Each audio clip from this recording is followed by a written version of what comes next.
ৰবিবাৰ দিনা ৰাতিপুৱা 11:30 বজাত কোকৰাঝাৰ জিলাৰ অন্তৰ্গত চালাকাটি বিধৰা প্ৰাথমিক বিদ্যালয়ত চালাকাটি গাঁও সমিতিৰ উদ্যোগত চালাকাটি অঞ্চলৰ মেট্ৰিক পৰীক্ষা আৰু উচ্চতৰ মাধ্যমিক পৰীক্ষাত প্ৰথম বিভাগত উত্তীৰ্ণ হোৱা 8গৰাকীকৈ ছাত্ৰ ছাত্ৰীক উষ্ম সম্বৰ্ধনা জ্ঞাপন কৰে।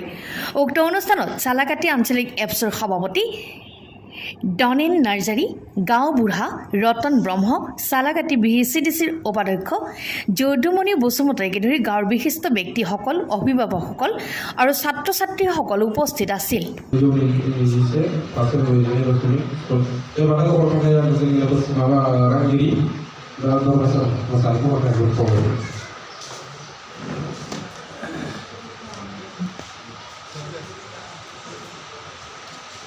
Di program itu baru ada kemarin.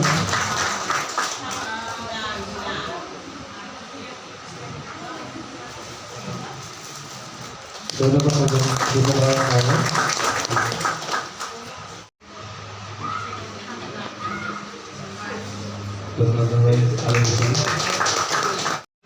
স্থান পালেহে আমি আদৰণি জনাম। তেতিয়া মই ক'লো টপ 10 পাবলৈ ইমান কিবা সম্ভৱ নহয়। টপ 10 পাবলৈ আৰু আমি টপ 10 পাইলেহে আমি আদৰণি জনাম। এইটো কৈ পেলাই যদি আমি বহি থাকোঁ তেতিয়া আমি টপ 10 নাপাম।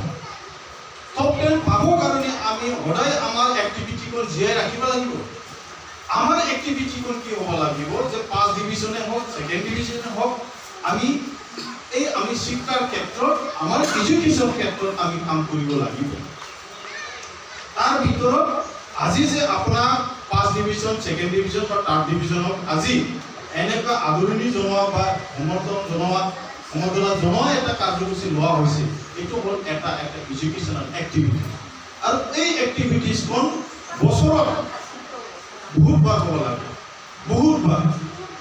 আমাৰ কোনটো আমাৰ ফেষ্টিভেল ডাঙৰকৈ কৰা হয়, বিহু ফাংচন পতা হয়, বিভিন্ন মেলা চেলা, পূজাৰ মেলা, এনেকুৱা বহুত ডাঙৰ প্ৰগ্ৰাম কৰা হয়। কিন্তু আমাৰ এডুকেশ্যন ক্ষেত্ৰত এনেকুৱা আমি কেতিয়াও দেখিবলৈ নাপাওঁ। বাট আহিব নহয় যে দেখাইলৈ